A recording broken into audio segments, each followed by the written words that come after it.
जय हिंदू राष्ट्र। सामान्यतः इतिहास के विषयों पर जो इतिहासज्ञ हैं, जिनका एक कार्य है, जो उसका अध्ययन करते हैं, उनके वक्तव्य का कुछ महत्व होता है। उनको इन विषयों पर बात करनी चाहिए।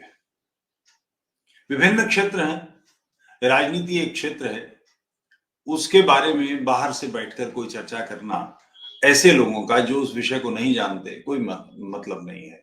इसलिए कि जो गंभीर विषय हैं, जो उनका फैलाव है, उसकी समस्याएं हैं, उसके लाभ हानि इत्यादि सारी चीजें हैं, उनको ही बोलने का अधिकार है जिनकी उसमें समझ हो। मगर पिछले काफी कुछ समय से एक ऐसी स्थिति आ गई है कि राजनीति के लोगों ने विद्वानों के लिए जो आरक्षित क्षेत्र है, जो उनका कार्य है, उसको भी अपने हाथ में ले लिया है। अगर ऐसा नहीं है तो इसका क्या कारण है कि जम्मू कश्मीर के LG lieutenant governor Manoj Sinha साहब ने स्टेटमेंट दिया है कि कश्मीर के नरसंहारों को धर्म के चश्मे से देखना बंद करें। वो कश्मीर के बारे में कुछ ज्यादा जानते होंगे ऐसा मुझे नहीं लगता। इसके अलावा कि उनको थोड़ी बहुत जानकारियां उनके प्रशासन के लोग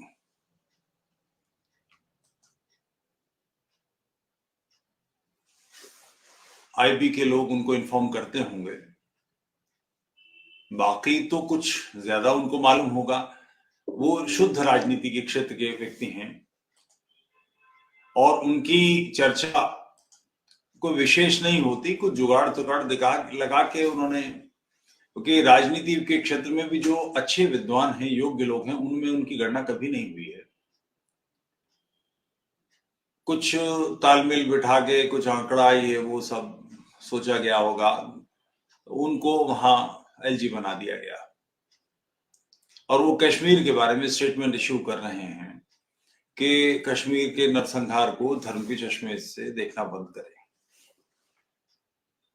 कश्मीर में कोई आज समस्या नहीं हुई है। अभी तो ये जो लोग मारे गए, उनके आधार कार्ड देखकर उनके नाम चेक किए मारने वालों ने और उसके बाद मारा।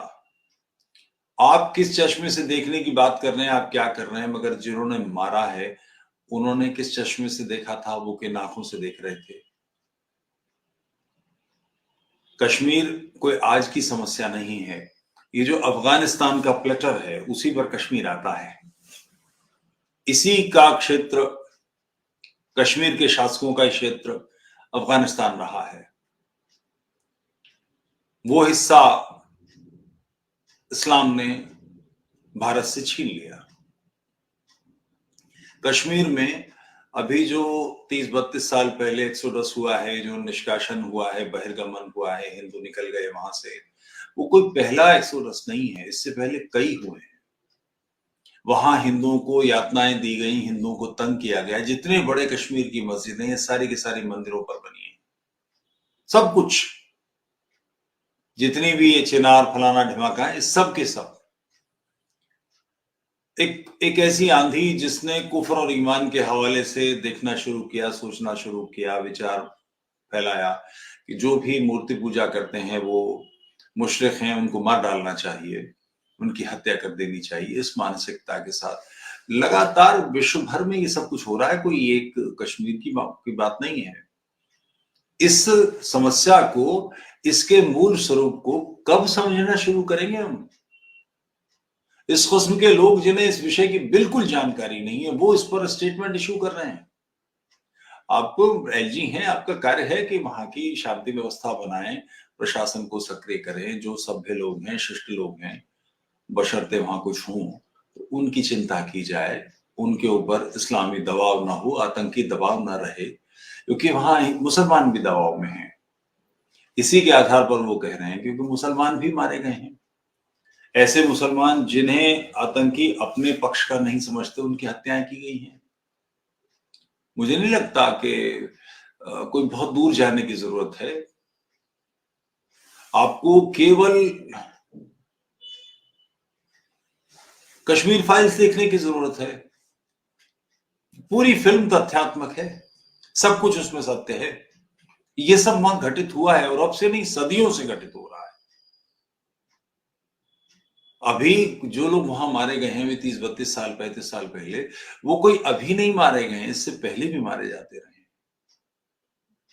मुशरिकों के कत्ल, काफिरों के कत्ल, ये वहां स्वाभाविक सामान्य प्रक्रिया रही है। और जिन लोगों को इसकी समझ होनी चाहिए थी, जिन्होंने इसकी चिंतन दर्शन, इसकी मानसिकता के हिसाब से इसका उपाय, इसका समाधान करना था, इसका इलाज करना था, उन्होंने इस समस्या को उसके मूल ढंग से देखा ही नहीं। जिससे भारत में अभी भी गांधीवाद चल रहा है। गांधी ने जीवन में दो चीजें उनके बहुत प्रमुख थी, बल्कि दो ही चीजें प्रमुख थी, ब्रह्मचर्य और अहिंसा। अहिंसा, गांधी की अहिंसा सदैव कमजोर के ऊपर दबाव डालती थी। गांधी ने जितने भी अनशन किए, जितने भी दबाव डाले, वो किन पर डाले? हिंदुओं पर। इस्लामियों को जिन्हें उन्होंने प्रमुखता दिलवाई, खिलाफत मूवमेंट में उन्होंने कांग्रेस को झोंक दिया, बगैर कांग्रेस की स्वीकृति के कांग्रेस के लोगों ने विरोध किया। यहां तक कि मोहम्मद अली जिन्ना जैसे व्यक्ति, जो बाद में पाकिस्तान के प्रणेता जनक बने, उन्होंने तक ने विरोध किया था कि मुल्ला पार्टी को लेजिटिमेसी, अधिकृतता मत दो, ये समस्या हो जाएगी। गांधी ने अपनी उद्दंडता से, अहमन्यता से, एक तानाशाही जैसी करके, और गांधी का ये था, गांधी जब ने कांग्रेस ज्वाइन की थी तो कुछ शर्तें रखी थी, उनमें ये भी था कि गांधी जिस विषय पर बात करेंगे वो अंतिम होगी। मतलब मुझे स्वीकार करते हो तो ठीक है, मेरी शर्तों भी स्वीकार करना पड़ेगा। मुल्ला पार्टी को अधिकृतता दे दी, घुसेड़ दिया उनको, कांग्रेस को इस सारे में, और उसका नतीजा खिलाफत मूवमेंट हुआ। इस्लामी मुल्ला पार्टी जो सिर्फ कुरान को, इस्लाम को समझती थी, उसके अलावा उसने दुनिया देखी नहीं थी, वो बिल्कुल जानकार नहीं थे, वो लोग प्रमुखता पा गए। उसी राजनीति की शैली जो गांधी ने अपनाई थी, उसी शैली को बाद में जिन्ना ने अपनाया और देश का विभाजन हो गया, पूज्य मातृभूमि के टुकड़े हो गए। हिंदुओं के साथ भयानक अत्याचार हुआ। जिन लोगों ने अत्याचार किया वो इस मानसिकता से ग्रसित थे। उनको दबाव देने के लिए उनके सामने कभी भी गांधी की अहिंसा सामने नहीं आई, उन्होंने कोई अनशन नहीं किया। पाकिस्तान से हिंदू आ रहे थे, उनसे गांधी कह रहे थे कि आप वहीं रहें, मर जाएं मुसलमानों के सामने, अपने घर न छोड़ें। उन लोगों को जो हत्या कर रहे थे, जो उद्दंडता कर रहे थे, जो आक्रामक थे, उनके सामने गांधी ने कभी कुछ नहीं किया। उसी मानसिकता की बातें आज भी राजनेता करते हैं। पंत प्रधान हमारे माननीय मोदी जी, अभी नड्डा साहब महाराष्ट्र में गए हैं, एक आतंकी, आक्रमणकारी मुल्ला की मजार पे चादर चढ़ा के आए हैं। आप लोगों को क्या हो गया है? कर क्या रहे हैं आप? आपको उस समाज का कुछ दर्द भी है जो इसका शिकार है? और जो लोग आक्रामक हैं, उनकी मानसिकता बदलने के लिए आप कोई काम कर रहे हैं? कश्मीर में बैंक में एक अधिकारी, मैनेजर हिंदू पहुंचता है, उसके पास अपनी रक्षा के लिए कुछ नहीं है, उसके ऑफिस में कोई जाता है और उसको गोली मार देता है। गोली लगने के बाद आपने आक्रामक कार्रवाई आपके बलों ने की और जिन्होंने ये किया था उनको मार गिराया, ठीक। मगर जो मारा गया, जिसकी पत्नी विधवा हुई, जिसके बच्चे अनाथ हुए, उसका क्या? वो आपकी इस सोच की, इस खोज की बलि चढ़ गया कि नरसंहारों को धर्म के चश्मे से देखना बंद कर दीजिए। ये क्या है? आप अपनी मनमानी और कुढ़ब, नाजानकार, बेतुकी राजनीति का शिकार निरीह लोगों को बना रहे हैं। आप अपॉइंट करते हैं, जम्मू में आए हुए, विस्थापित हुए, 30-32 साल पहले जो विस्थापित हुए थे हिंदुओं को, जो सरकारी नौकरी में है जम्मू कश्मीर सरकार की, उनको कश्मीर घाटी में पोस्ट करते हैं, उनकी सुरक्षा की कोई व्यवस्था नहीं करते। रहने के लिए चलिए वो जो कैंटोनमेंट है जहां पुलिस रहती है उसके अंदर कहीं को उनको कमरे मिल जाएंगे, वहां रहेंगे।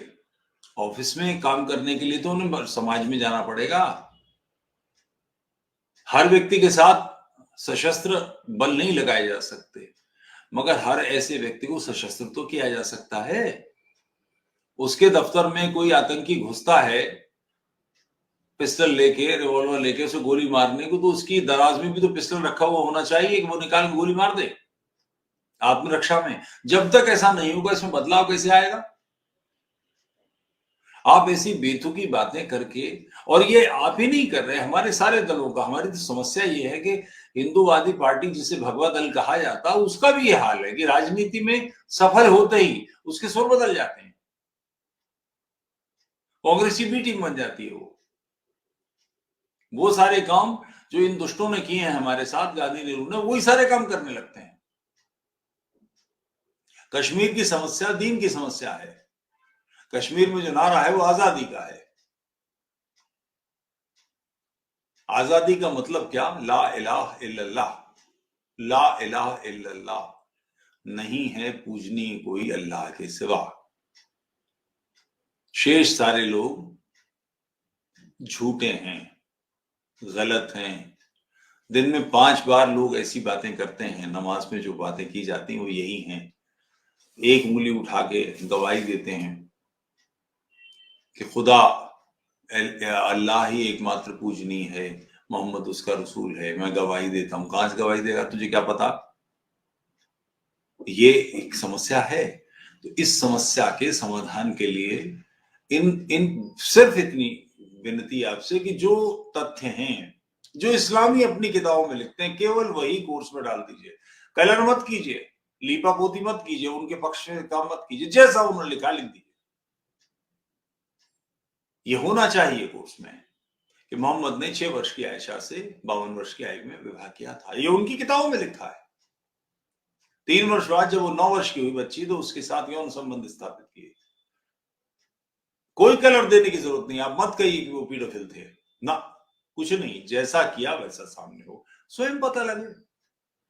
अब ये सचवाला जैसे लोग, साहिल जैसे लोग, समीर जैसे लोग, अपोस्टेट इमाम जैसे लोग, जफर हेरिटेज जैसे लोग इन सारी बातों को खोल कर ला रहे हैं।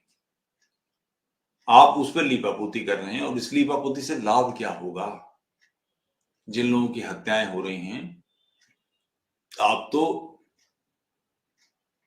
लेफ्टिनेंट गवर्नर हाउस में मिलिट्री के, सीआरपीएफ के, बीएसएफ के कई चक्रों से सुरक्षित हैं। आप कहीं जाते हैं तो बुलेट प्रूफ गाड़ियां आपको लेकर जाती हैं, पूरा एरिया पैक कर दिया जाता है। राज्य के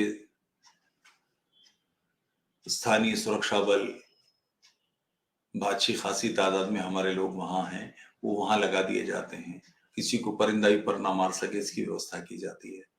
मगर जो असहाय हैं, निर्भय हैं, जो मारे जा रहे हैं, और ये कोई कश्मीर घाटी का ही मामला नहीं है, अब जम्मू में भी शुरू हो गया है। तो कम से कम उस समस्या को, जो समस्या है उसको कैटर करना है तो सीधे सीधे उस पर बात कीजिए, लीपापोती मत कीजिए। इस लीपापोती का बहुत बड़ा खमियाजा भारत ने उठाया है। मातृभूमि का विभाजन ऐसे ही मूर्ख नेताओं के कारण हुआ है, जिन्होंने इस समस्या को समझने की जगह इसके बारे में उल्टी सीधी बातें की। मंच से काफिरों के क़िताल की आयतें पढ़ी जाती थी खिलाफत मूवमेंट में। स्वामी श्रद्धानंद ने गांधी को चौंकाया, चेताया था कि ये कुफ्र और ईमान की बातें कर रहे हैं, शिर्क की बातें कर रहे हैं, कत्ल करने की बातें कर रहे हैं। तो गांधी ने मुस्कुरा के जवाब दिया, वो अंग्रेजों के खिलाफ हैं। उन्होंने कहा है भड़काने के बाद इनके क्रोध को रोकेगा कौन? कौन रोक सकेगा? गांधी ने इस प्रश्न को टाल दिया, और फिर वही हुआ जो स्वामी श्रद्धानंद ने जिसकी आशंका व्यक्त की थी। ये विषय उन लोगों के हैं, इन विषयों पर बात करने का अधिकार उनको है जो इस समस्या को समझते हैं।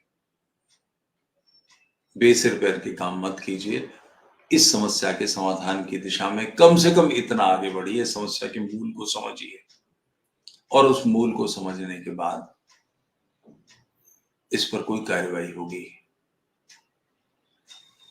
जम्मू कश्मीर सरकार के हॉर्टिकल्चर डिपार्टमेंट की जो साइट है उसमें एक्सेस का जो पासवर्ड है वो ये है, कश्मीर बनेगा पाकिस्तान इंशाअल्लाह। आपकी जानकारी में नहीं है तो अब जानकारी में डाल लीजिए। ऐसे लोगों पर कार्रवाई करेंगे आप तो भारत के खिलाफ उनकी सोच है, ये तो पक्की बात है, मगर ये सोच मूलतः हिंदुओं के खिलाफ है। इस बात को सोचकर ही इस पर कोई रास्ता निकाला जा सकता है। यूट्यूब चैनल तोफैल चतुर्वेदी को लाइक कीजिए, सब्सक्राइब कीजिए, सपोर्ट कीजिए, मेंबरशिप लीजिए। जय हिंद राष्ट्र।